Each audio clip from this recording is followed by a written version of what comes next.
of the Sesh, presented by Cornfed Coaching FC. COVID-19 has changed our lives, some in unmistakably tragic ways. We've lost jobs, businesses, and with friends and family, and too many lives to fully comprehend. For us in the coaching world, COVID-19 has stripped us of something that we love as well. For us, that loss has been or is temporary, and we're getting back to normal day-to-day lives. Today, we want to take some time to talk social distance training, both for reflection and for possible future return. A very relevant topic still, and here to start us off on a Friday afternoon is Vince Ganzberg, Education Content Coordinator for United Soccer Coaches and Education Consultant with South Central Select. Vince, you may not realize this, and this is honestly, it happens if you go back and look, but you have been a part of almost every single, without one, my D license, been a part of every single coaching education experience that I have had, and that continues today on this educational platform. So I welcome you to the Sesh. Thank you for having me. Thank you. Great to be here. How have things been going for you? Okay, surviving like everybody else, right? Day by day. Trying. So we're going to talk a little bit of social distancing. We're really excited to dive into your session a bit. Here to help us out is our panel members. It's great to have Iowa Soccer's Director of Player Development, Ross Moffitt, back with the first team today. Adrian Parrish, Academy Coach and Affiliate Coordinator to the MLS's FC Cincinnati. And once again, Stu Barr joining the panel, DOC of Growth Programming with Penn Fusion Soccer Academy. Panel, how are we doing? Excellent, Damo. Thanks for having us back on, and super excited to be breaking down this session with my very good friend and fellow pirate colleague, Mr. Vince Ganzberg. But we'll leave the pirate stories off for this. Yeah. Yes. Thanks for having us again, Damo. Yeah, I also had Vince on a license course at my B license many moons ago. So I think it was in Chicago or Lake Forest. So yeah, it was a good one. So we had Gary Earls that did my D. So I'm wondering if we can maybe get a full house, if we can get Jeff Pill and Jim Launder, get my A and my C, and maybe. I had Gary. Good episodes. Vince was a part of the national that I did. I think the premiere, my C license came in, spoke for a little bit, and then also the DOC diploma. Yeah, that's right. Recently, before all this hit. Yeah, I don't think you'll be on my C license. That starts in a few weeks, but it's gonna be all virtual. So yeah, it'll be a little bit different. So yes. Yeah. And I had Vince many times. So I think the national, the B, and then we did the instructors course together. So we did. Intimidating peer. Yes. Vince, you get around. You get around, Vince. I'm just old. Yeah, be careful when I get around. I'll let my wife hear that. But Vince, we position here on the show, based on the episode, we kind of name an episode after a player individually. And so this is the 6th episode. And so what we do is we take that number and we look at players that have used those jersey numbers over the courses of the time that we've watched soccer. And so for me, I'll kick it off. It'll be my pick. Italian players. We had the dog's background in there, Damo. This dog had a pick. I don't know what it was. So Adrian, what do you got? I'm guessing, I didn't hear yours, but I'm guessing you went with Baresi. I did. You did. Yeah, that was going to be mine. Realistically, I guess if I want to get in good books with and work my way up through the ladder from academy through to the first team, I should say Jaap Stam, considering he wore the number 6 for Manchester United. But I was a big Baresi fan myself. But as we know, I'm a Liverpool fan, so I did love Alan Hansen when he wore the number 6 for Liverpool. But I would probably still have to say the best player for me to wear the number 6, so it didn't play the number 6 position, would be Roberto Carlos. Mm-hmm. Yeah, it's a good one. So. What about you, Sue? Well, I don't always take the token female player, but I think she's special. So Morgan Bryan wears the 6, and I think that we haven't even seen the best is yet to come with her. Just a phenomenal central player, really exciting. Yeah, quality. Moffat, you texted me about 2 hours ago. You had some research time. Yeah. What's it? So you texted me for this about 2 hours ago. So Yeah, exactly. Are we to go? yeah. I did. I did. Because I've been ill prepared in the other episodes, and I was scrambling. So It's been brilliant watching you I would have scramble. put my house on you taking Baresi, so I already didn't think about that. But for me, I have to go with Xavi. He's, I don't even know if I have to explain why, but I mean, what a player! So, yeah, I'll take Xavi of Barca. Good pick.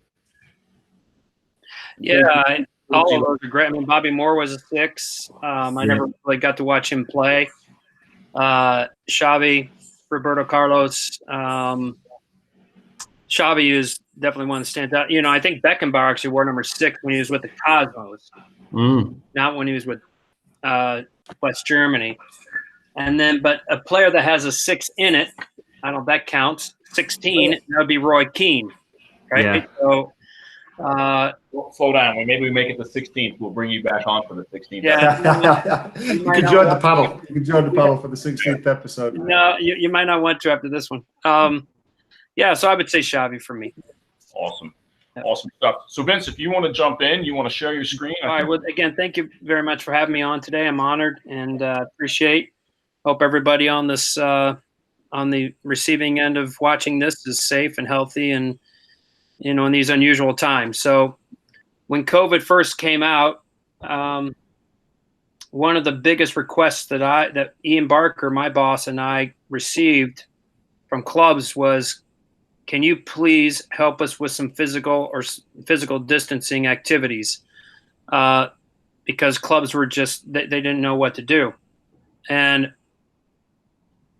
before I go into the session, I'm just going to say, for me, if you have to physically distance a typical training session, like where you're competing against other than technical work, I don't know if you should really be out on the field. And that's just my humble opinion.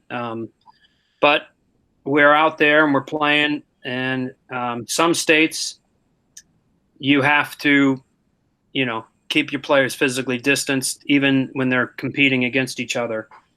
Other states, like where I live in Indiana, we can play against each other right now. We're fine. For some reason, coronavirus isn't hitting here. But and I'm just kidding with that. But I'll go ahead and I'll get started just with the activity, the session that I kind of came up with. And Damien, it was you inspired a lot of it with the presentation we did the other day. So I just thought I would talk more about penetration from the defending third.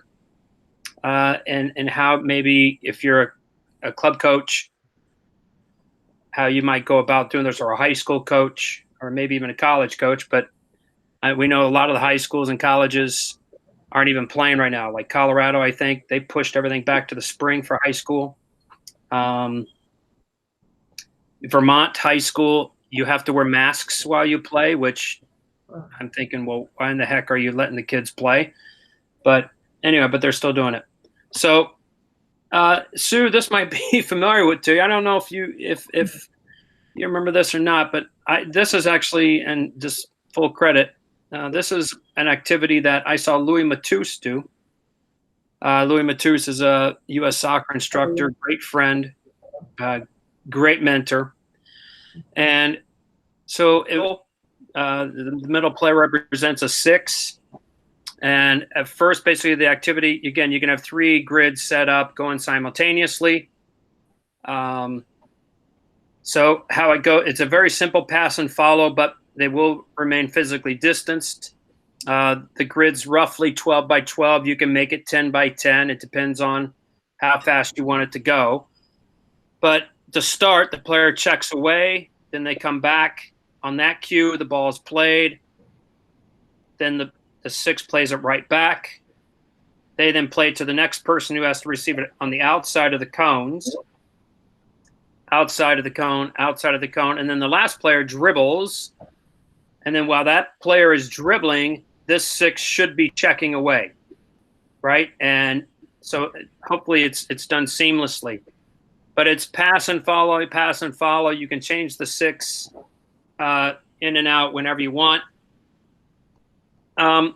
And for me, the key is anytime you do technical activities, regardless of age, the more you can make it a competition, the more fun it'll be, but B, the more that they might go at game speed, right? Which is kind of what we want. So even though they're not directly under pressure, anytime you can make it a challenge or a competition, we can, get up to game speed. But there are a lot of different patterns you can do. I've done quite a few variations. So it could be play it into the 6, play it back, play it into the next player, and then the 6 gets it back again, right? And then play it to the next player, the 6 gets it back. So now the 6 can be used on every one. I've done it to where it's been play it to the 6, play it back, play it ahead. Now, this player down here in the left corner, if you can see, can you see my arrow? Mm-hmm. So when that ball's being played up to the player that's on the second cone, if you will, the 6 will look to return to get it, but then this player sprints, and then the 6 plays the ball in there, right? So there's lots of just variations you can put into it, lots of patterns and to challenge them and so on. So you can go one way, right foot, then you can go the left foot, just a lot of different variations. So there's a lot of technical and tactical application, if you will, but if you add the competition to it, there's some psychological component as well as the physical. Yeah, I think it's good too. I think if you're looking at the player that starts off with the ball, and then when you said the second cone, and then the cone to the right, so the right and left cones with the 6. So if you turn that into more of a diamond shape, if they were facing me, you have like a 4 or 5. Playing into a 6, playing out to a 2, and maybe the ball circulates through. Maybe you can break that line into the 9, have the 6 underneath. There could be a lot of things that you can do in here. So, yeah. I even flirted with it. I haven't done it, so that's why I didn't put it on. But you could even have if you have extra players, like they can come and just kind of interrupt the pass, right? So now they have to make a choice. Do I play it here to the 6? Does the 6 play it back? If there's an extra player, like a defender here, but they have to stay on the line because of the physical distancing part. So maybe the 6 doesn't play it right back. Maybe the 6 even goes this way, right? Or to the opposite side. So just lots of little variations you can put into it. When I saw Louis Matus did it, he did it in a real tight by 8 grid, and the ball was moving. It was one touch, and the whole idea was, can we train the playmaker? Can we get the playmaker to think about how do we get it, give it up, and get it back, right? So that type of mentality. And just like context, just to jump in, Vince, I think one of the things that we talked about yesterday when we were getting ready was that I kind of wanted to see if we can get some physical distance, social distance activities that were more designed to actually do a progression session, something that was based on the topic and not just be individual activities. And so I think it's important as we got into training and thinking about potentially having to go back to a phase 2 and staying with our teams, how do we still kind of teach concepts and be able to advance in the game and not just do activities so much. So I probably should have said that earlier, but I didn't. So no, I mean, I think hopefully as my next, I'm going to present, I think 2 or 3 more activities related to this session, this theme. This will tie in, somewhere. So Vince, I think it's a good time, right, to discuss technique as you keep bringing it. You've mentioned that word several times because you and I have had many conversations over the years about how technique may at times have been taken out of coaching education. It may have been neglected. And now it's kind of been forced upon us to teach it, right, within some aspects because of social distancing. So, it's interesting that you brought up the 6 as the playmaker because, when you and I was playing many, many moons ago, the 10 was the playmaker. And now it's the 6. So technically, what are you asking or looking for from your 6? What are the technical points you would be wanting coaches to look for their 6? Or if they're still playing with as a 10 as the playmaker using this activity, what are some of the points you'd want? Well, first off, still taking peeks on, over their shoulder, right? Even though there's no pressure, that would be one, right? Scanning the field, or as I say to little kids, right? Turn your headlights on. I mean, you can do this activity with 10-year-olds. And then for the passing, obviously, use the idea of external focus of attention, which is more the effect of a technique as opposed to the biomechanic of a technique. So I might say, hey, when we pass the ball, right, make sure the ball goes back as flat as a board, right? So now that's you're using metaphors, but just basically just from a passing perspective, right? Accuracy when passing, the pace. How do you hit the ball a little late when you're playing one touch to keep it on the ground, right? Because that's a trick. It's a little sub technique, if you will. When the ball is being played at you at a really hard pace, if you're on the receiving end, you need to almost hit the ball a little late, and that helps keep your weight over the ball or your head and shoulders over the ball, and it helps stay on the ground. So those are a couple things. Receiving-wise, just receive it so you can see as many people as possible. Balance.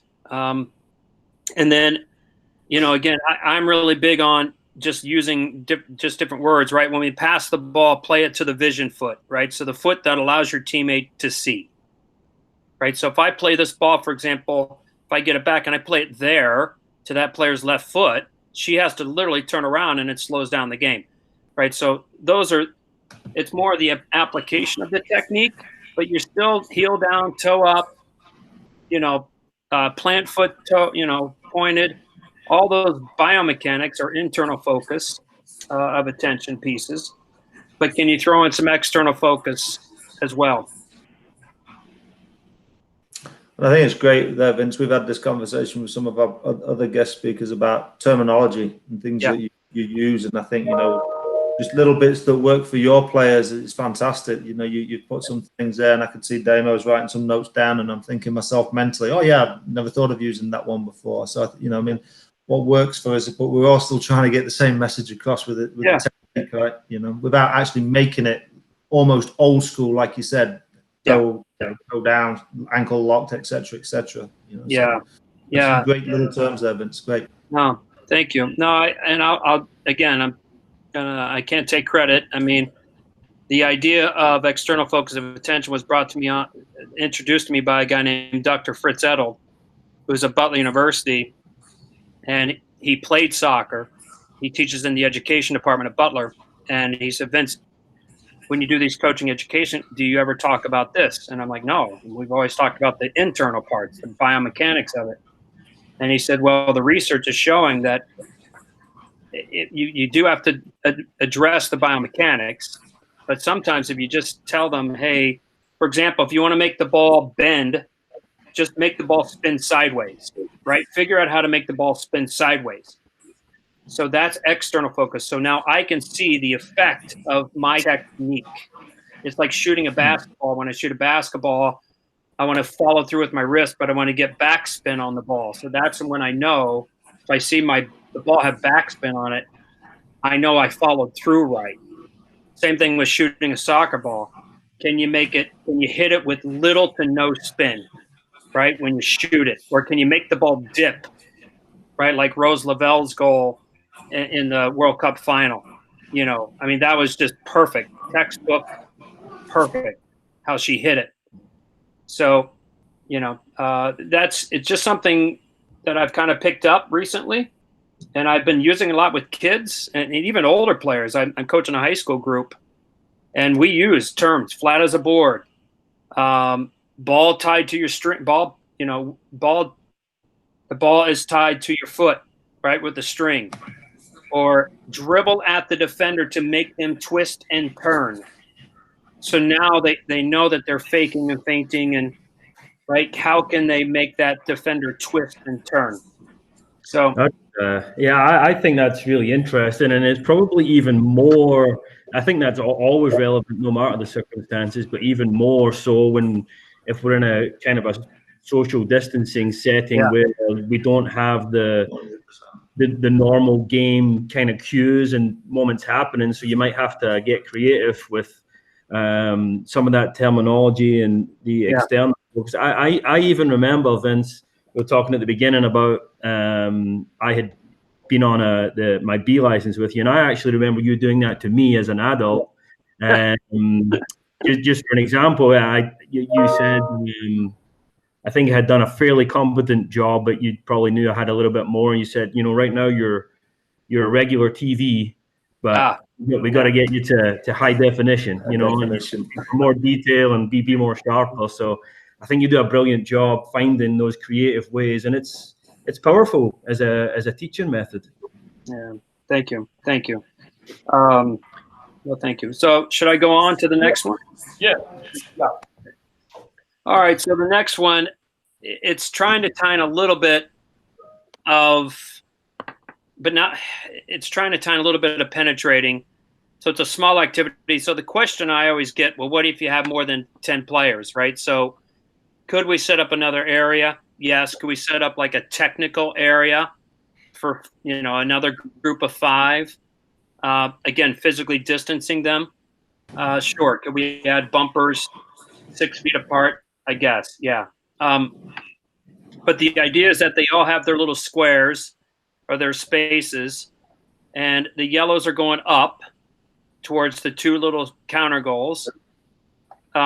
Notice that I have the 2 middle boxes a little bigger. It might be even too big for, depending on, because there's no pressure. And then I have the left back and the right back, or the 2 and the 3. The boxes are a little smaller. And they're really the only opposition is the one player that's in the box. And really, in this case, she is just limited to just moving it here. Now, I could move these cones out a little bit further, right, and make it more of a rectangle to give this player here. So, but the whole idea is, can they pass the ball? Can they move this player here in the middle? And in hindsight, I probably should have just made the rectangle, the square, into a rectangle. And can they play that ball to the 6? And then can the 6 in 2 touches, 3 touches, depending on the level of your player, 1 touch into that goal? And then you have another player, a defender, that is allowed to run side to side and block the goal, right? But they can't defend the player.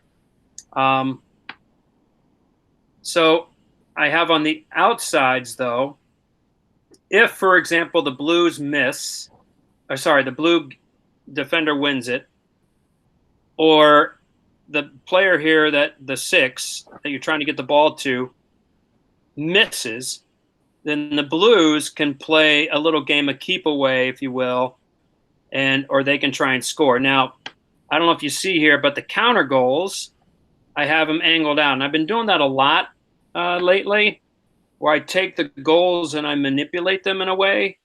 So, for example, maybe this player here that's on the right side of my screen, but there's really more of a left-sided player for the blue, if she gets the ball, she could really, in turn, dribble and then try and pass the ball into the net. And it'd be more like a left back playing the ball, right? Dribbling down the flank and playing the ball. You can angle your goal. You can just keep them straight at first, or you can angle your goals in, right? They can go inside. So it's a little bit of skill acquisition, right? That buzzword that we've all been hearing about. It's a little bit of, it's a constraints led approach, if you will. But that's the reason why I have the goals angled, is to give them a different type of application to try. So basically I would just rotate them out, right? So the teams just switch roles, and hopefully you get a lot of repetition on here. So. Vince, thinking about, in a lot of the social distancing activities, I think we do a lot of passing, right? Because it's an easy way to create these constructs where you could stay in there.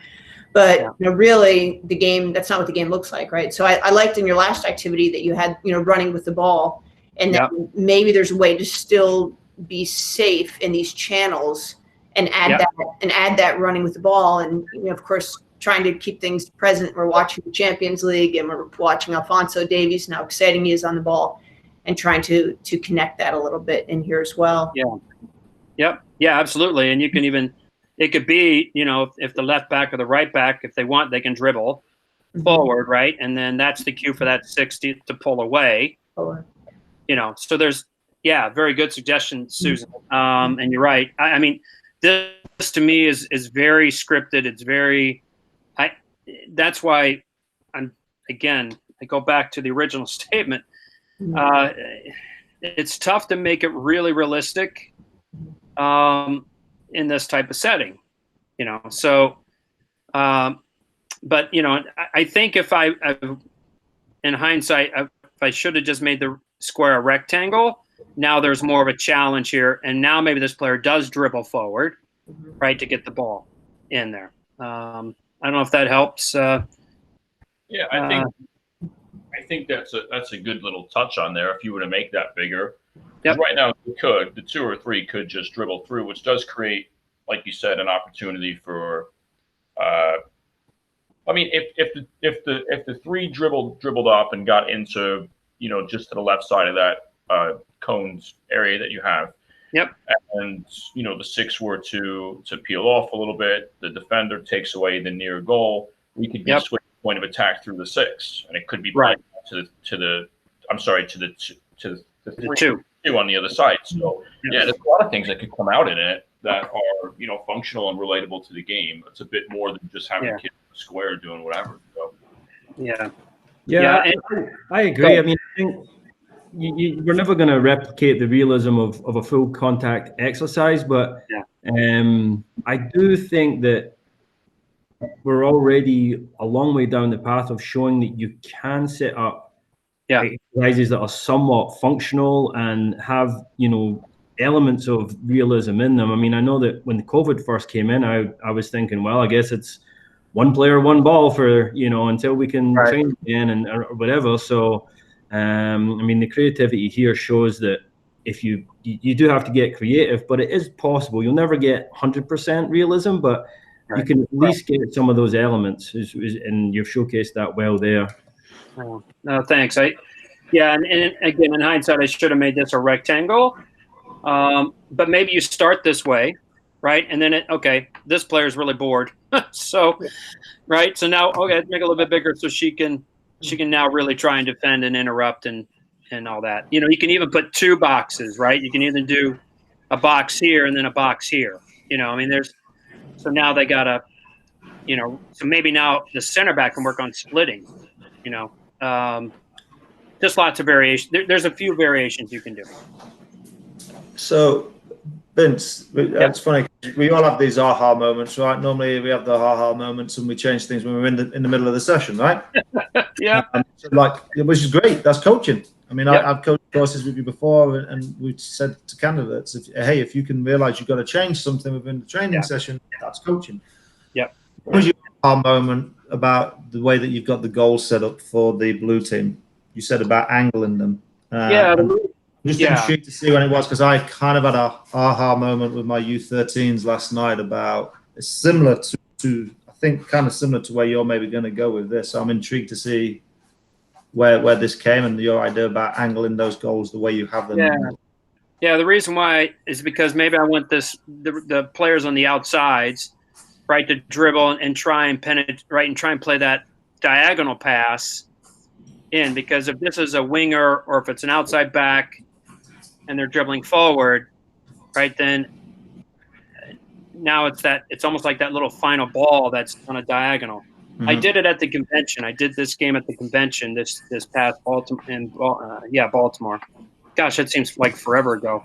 So did you actually do it on the lesson plan, or do you actually do it in the actual session? I actually did it in the session, but we weren't physically distanced. Okay. And I had the goals angled out.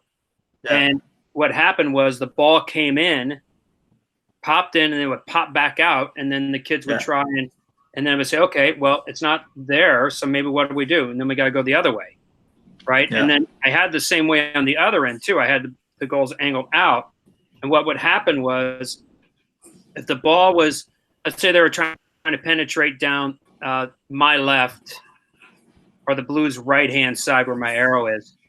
Okay. And the yellows close it down, or so let's say the yellows win it.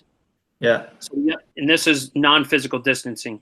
Now, can they change the point of attack quickly and get it out wide so then they can play that ball in?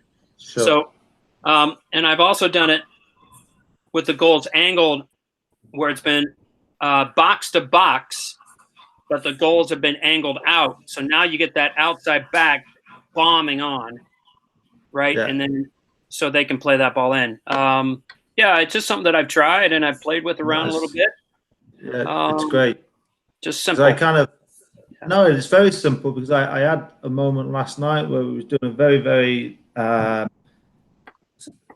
active game with the U13s at FCC, and about, and I'm moving my mouse and no one can see my mouse moving. So where you have those goals placed, and we had both teams going both ways, because we are actually we're not social distance training anymore.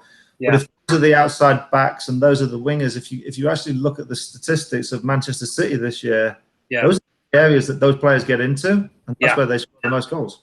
Yeah. I'm also thinking, why don't I just put boxes there for them to get into? Hey, can you hit the box and just serve from there? You know? Yeah. So, again, so I just wondering where your aha moment get. Oh, boom, you know, boom, your lights come on. So, because we all have. I think, I don't know. I've really tried to take more of a games-based approach to training. You know, where the kids are actually playing a game, but you just manipulate the environment. You know. Sure. You just change the goals, or maybe you make the space smaller for a round and then you make it bigger, you know, for another round. Yeah, I've been doing that a lot lately. Or some things I've been doing, like I would play with one on the right side for both teams, right? And then if you scored, then the team that scored, they have to tell the team to put the goal in the middle, right? So now they're rewarded, right, for scoring. So it's a little bit of gamification idea in there, but yeah, that's kind of that was my aha moment, was just how can I make it soccer, but yet still work on applying technique. Yeah, it's great. Anyway, love it. Really cool. So you progressed this on to the third activity? Yeah. Is that okay? Yeah, man. Yeah, sorry. And I don't know what the heck happened to my shaded box. Sorry about that. So basically, I would just play. Can you see it all right? My arrow? Yeah. Okay, great. Same idea, except now I put more opponents in there. Again, they all have their boxes. But now I had a goalkeeper and 3 goals for the yellows to score on. And, you know, I put the bumpers in only just to show what can you do with extra players. But the primary emphasis is on the back 4 and the 6, right, penetrating. And, again, same idea, right, can we penetrate? And I have in here that, right, the 6 has to stay in the center circle. So now it's not a square, right? So they have to – now they get a little bit of – diagonal runs in here, maybe right as the ball's coming into the left back. Maybe now this replicates a little bit of the warm up, where maybe, you know, they check, they get some space, play the ball in, and then try and score. We do allow a defender that runs free outside the circle, but again, they got to stay outside the circle.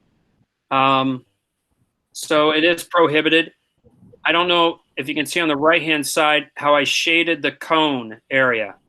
Yeah. As you want your right back and your left back to look the way they should, right? And they're never in a flat line when they're building out of the back.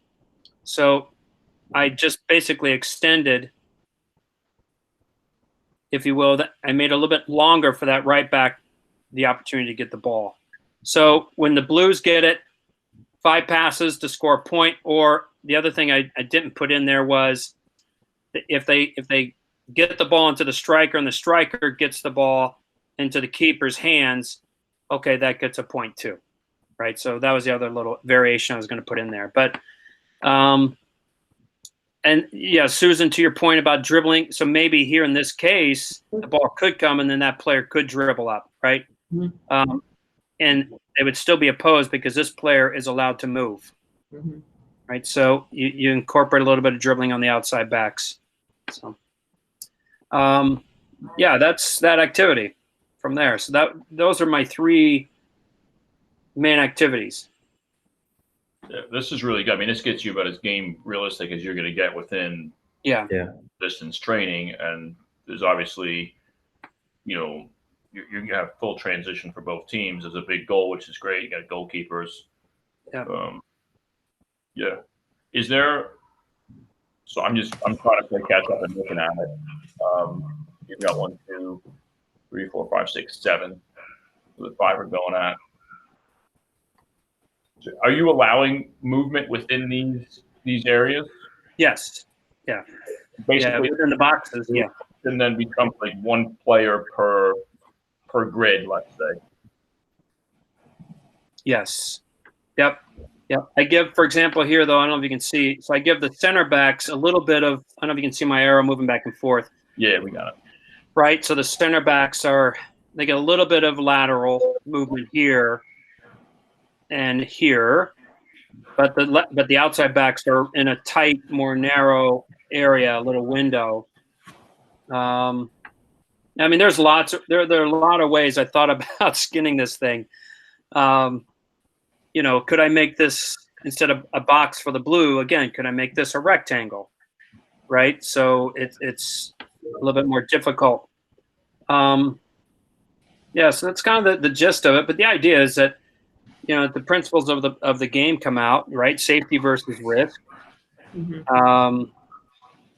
You know, and if we can't go through them, then maybe we got to go around them, and maybe we even got to clip it over, right? And just go straight route 1 to that player that's a bumper, and then she can lay it off. So, but I do allow the players, if you can see here, the right back over here on this side, I do allow that back to get in, right? As long as they don't enter in the yellow cones. Right.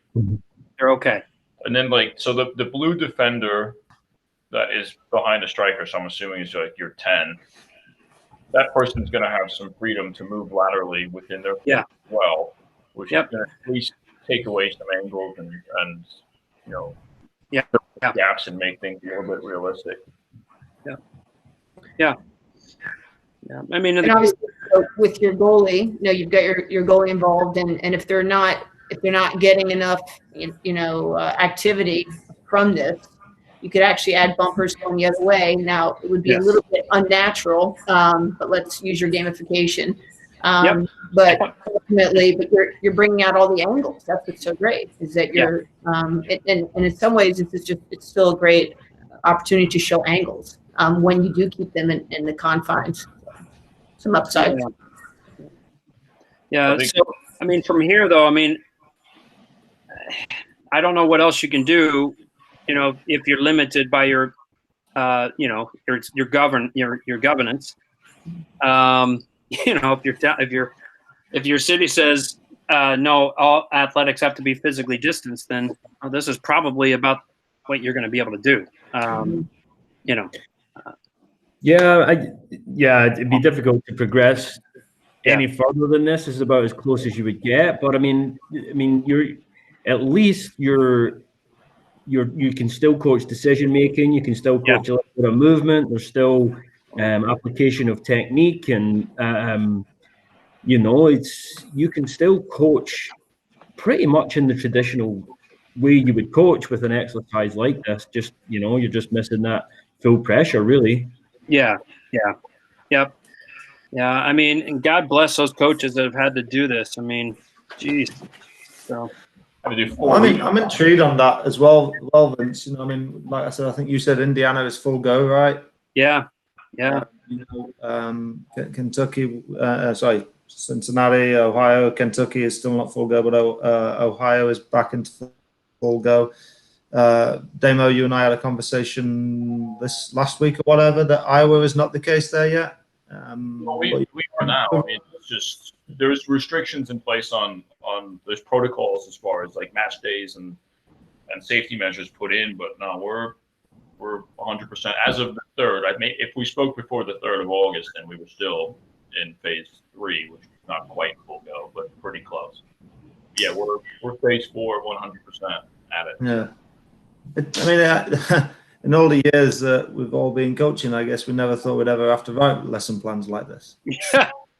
So it was never part of a coaching school. And I think, Damo, you hit the nail on the head last week when you and I was talking about coaching schools have kind of been limited. Vince, I know it's your specialty. It's absolutely fantastic at doing it is education. And I think people, to some degrees, as we've battled through 2020, have come back a little bit lazy and perhaps coming back with a little few excuses of not to do things and taking shortcuts and taking corners where we can. Maybe because we want to get to 2021. I don't know. Yeah. But I think this shows that stuff still can be done. You've just got to take your time to just think about how to do it.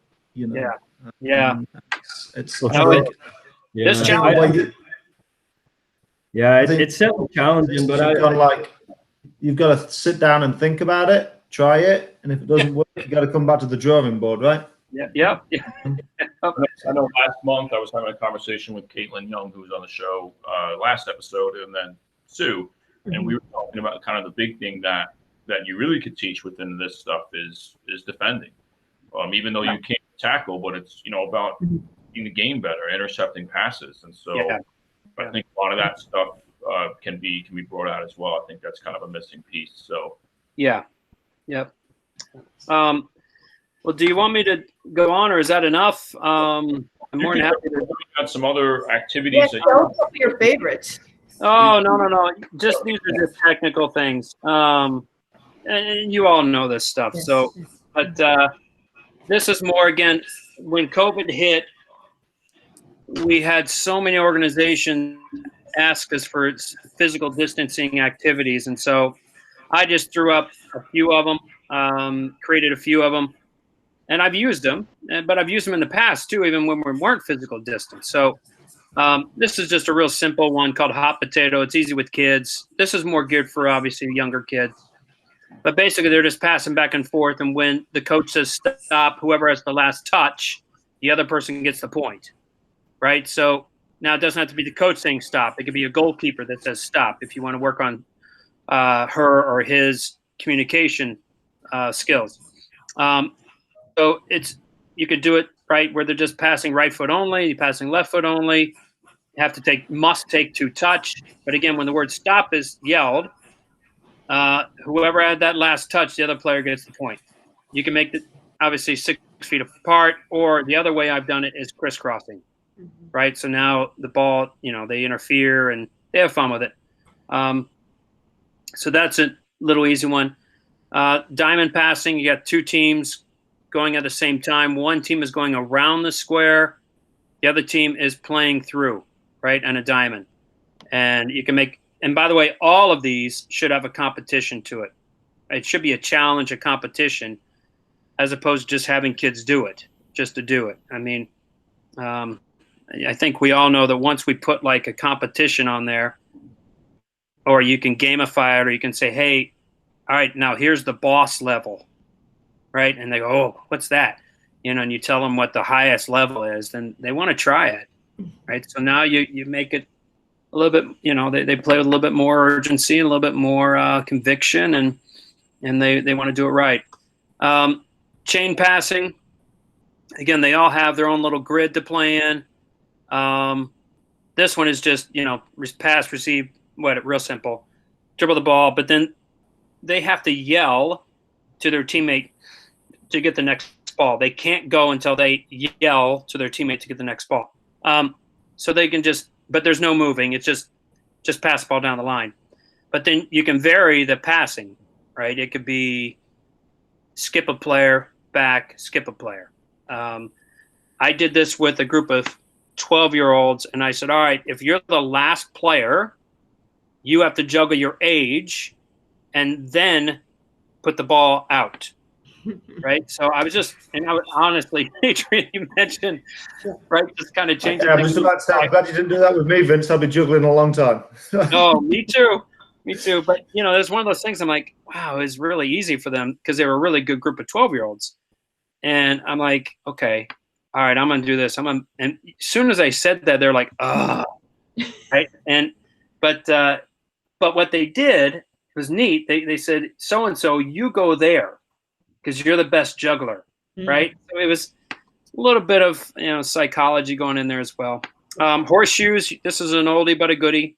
Played with this with the high school boys last night. A week ago that I'm helping with. This is the ground version, right? And basically you just get 2 cones. You can play against someone or you can play with a teammate with someone. So they pass the ball, and this player here on the end receiving has 1 touch to get as close to that cone as possible. They can't trap it, though. They're not allowed to, trap it. They have to literally touch it. Now, more skilled players, right, they pop the ball in the air. Now you got 1 touch to get it to the cone. So that's what the high school kids did. Right? I told them they had to chip it, and the ball could bounce. The ball could bounce, but they had 1 touch to get the cone. They loved it. They loved this game. Adrian, I think you've played this, right? We played this many times with the kids. Yep. Ross, this is good stuff. I'm taking notes for decamp next year.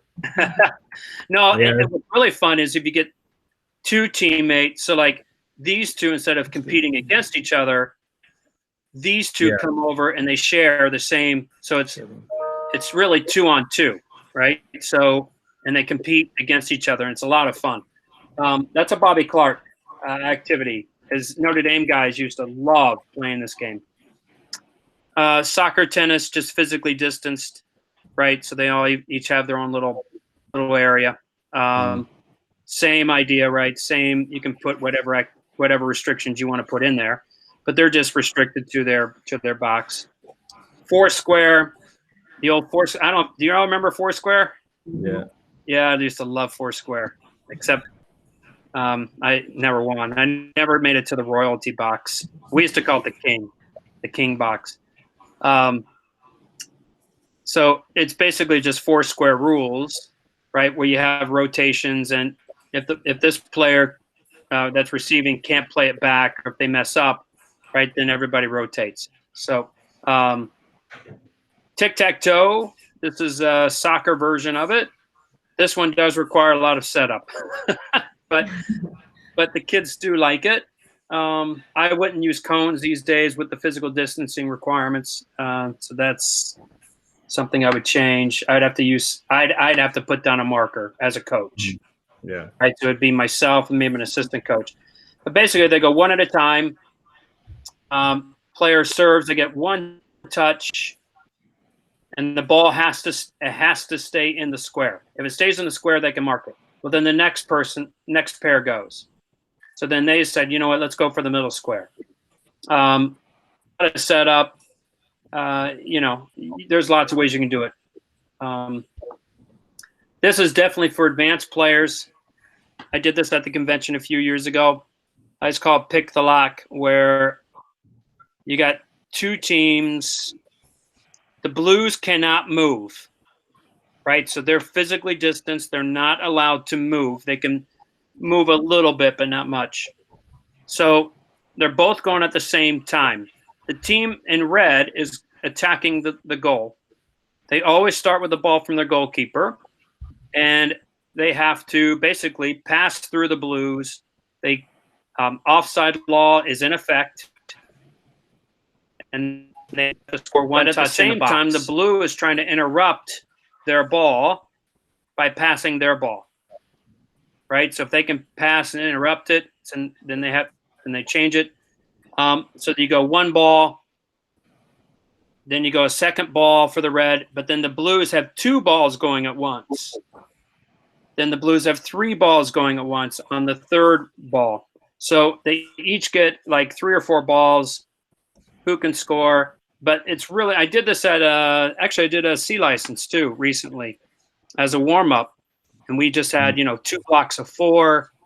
We had defending the goal, and they moved the ball, and it was a lot of fun. And the adults participating in the activity enjoyed it. And this is one of the recent ones that Mully had me. Don't tell Carla, but Mully had me actually model a session to see. Just cut that bit out, David. Edit that bit out of it. Yeah, well, me too. And then this is my last one, and then I'll stop. So in the event that, and I did this on a webinar recently, in the event that, you know, you get to go back, you're physically, you're like, your governance says, okay, yes, you can play in small groups. All right. The last thing you want to do is shock your kids, right? Because a lot of these kids were in COVID. They weren't able to get out and condition, and some were, some weren't. So this is just more of a scramble or academy type format. Split your team, split your kids up. I always have like the Blues, they're always on the outside and the Reds are on the inside. And that's for rotational purposes. But you have 4 distinct games going on. So the game 1 would just be 3v3. They're playing the goals, but the number of passes plus the goal, they get that amount of points. So if they get like 4 passes and they score, that's 5 points. If they get 4 passes and they don't score, no point. So they still have to score. So that would be game 1. Game 2 would just be goalkeepers, just letting them smack it, just letting them shoot and score. Game 3 would be 2v2, but you have subs. And the subs, you know, have to juggle or whatever. If they get a certain amount, then they go in. The other player comes out. The field is small. This one here, the goals are, and I apologize, they're offset, right? So the Blues defending, there's a goal like on the corner, and the Reds are defending one in the corner. If the Reds score, then they tell the Blues they got to put the goal in the middle. So they get rewarded for scoring a really tough goal, right? And the same thing with the Blues. If the Blues score, they have to they tell the Red, you got to put the goal in the middle now, right? So you can just have them play 2 3-minute games, 3-minute games roughly. Reds rotate one way, Blues rotate the other way, so that way they get to play against a new group of kids. So that's just something, small group, right? And I think these type of things are very important for our listeners to understand. You know, like I think you hit the nail on the head there when you said kids haven't been playing since March in some places. Yeah. Longer. I think I had a conversation with somebody this morning that said his son hasn't played since November. Yeah. So almost a year. You know? Yeah. So it's a shock to the system if we're going to be pulling these kids back and all of a sudden going, oh, well, let's get them fit by running them. And, you know, Yeah. and I know there are people out there that are doing it, and there's lots of experts out there on social media that are saying aren't, you know, and the best way of getting match fit is playing matches. Yeah. So this one's huge, you know. Yeah. So. Yeah. I mean, you know, Adrian, you know me well enough, and I think Susan and Ross, you guys know me well enough. I mean, I just like small-sided games, and you know, I mean, we used to do this. It's not lazy. It's not lazy. People might look at it, Vince, and say, "No, it's a lazy way of coaching." It's not. No. It's not lazy. You know what I'm saying? It's really not. Yeah. It's kids want it, and kids get better by doing it. You know. Yes. So. Yeah. Go ahead, Damien. Sorry. I was just going to comment. It was one of the big things that we had come back in. We did 4 weeks of physical distance, you know, training going into August 3rd when the season started, and a lot of our coaches had not been coaching either. I mean, they hadn't coached since November, some of them, and so they're at the bits to get going as well. And everyone wanted to go big and do all this stuff. And I'm like, slow down, man. Like, start doing 2v2s and stuff, and it was all about maximizing touches and intervals where kids were, you know, playing for 2-3 minutes and then resting for a bit. But it was, I think some of the kids wanted to go big too. The coaches were like, I want to get big. I want to have my team and get my activities going. And it was like, it was shock to the system for everybody. Yep. Yeah.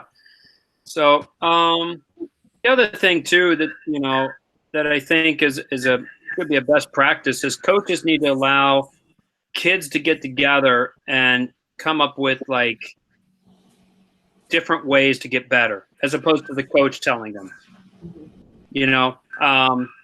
So hey, do me all of you get together, come up with one thing you want to do better in the next game, in the next round, right? And then let's see if you can do that.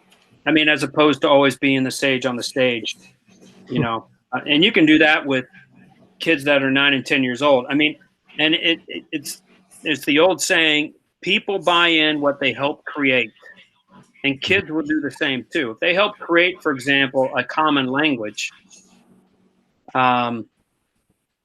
you know, they'll all start saying it, you know, so, and maybe they start doing it. So anyway, but I'll go ahead and stop. So anyway, now, and just so you know, just when I was preparing, so this is an old school book. I don't know if you can see it.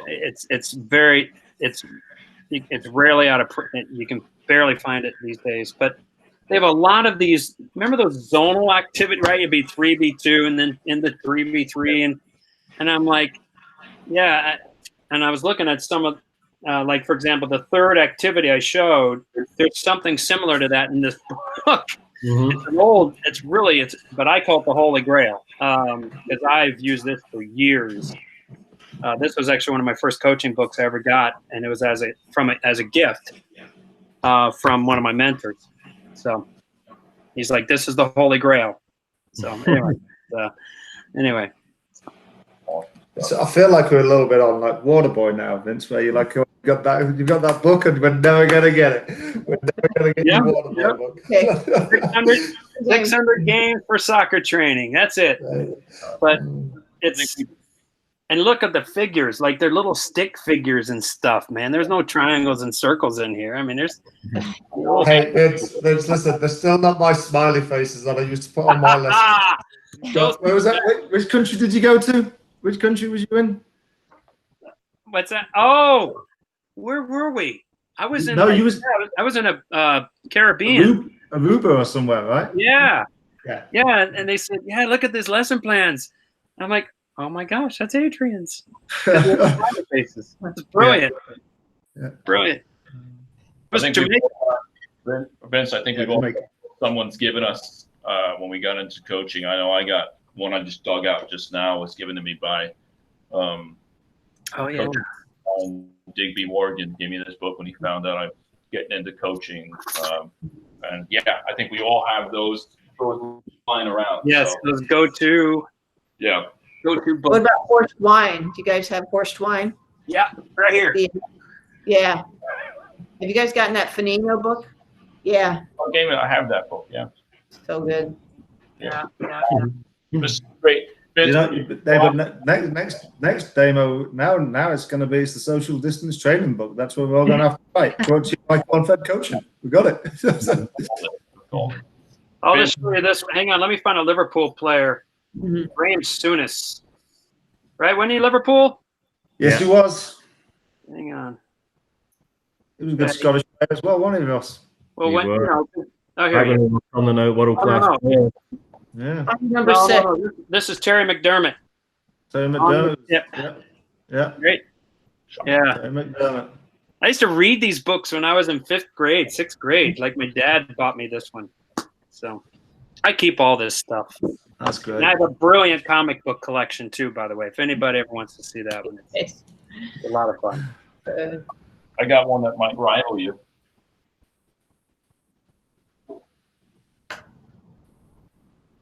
Ooh. There. Vintage. He's so proud of that. Look. That's a good one. That's a good one. A good one. Yeah. No, this was good. We'll talk comics on another. I've actually got a comic no one knows about. 3 people listen to it. So, Well, Vince, this was good. I think there's a lot to take away here.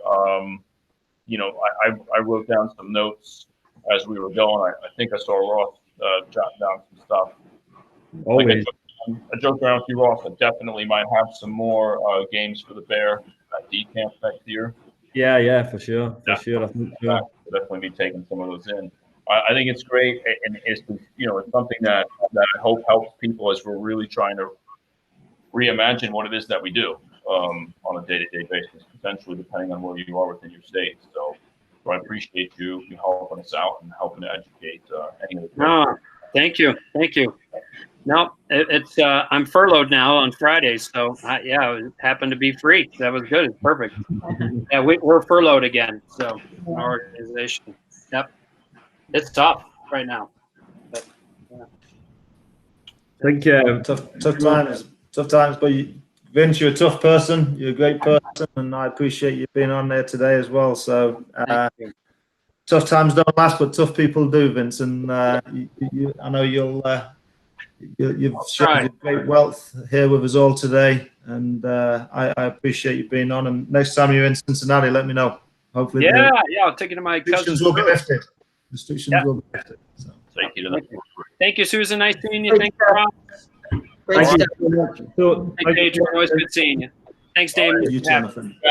That is our effort on the 6th episode. From all of us here at the Sesh and Corn-Fed Coaching FC, we wish you well and stay safe.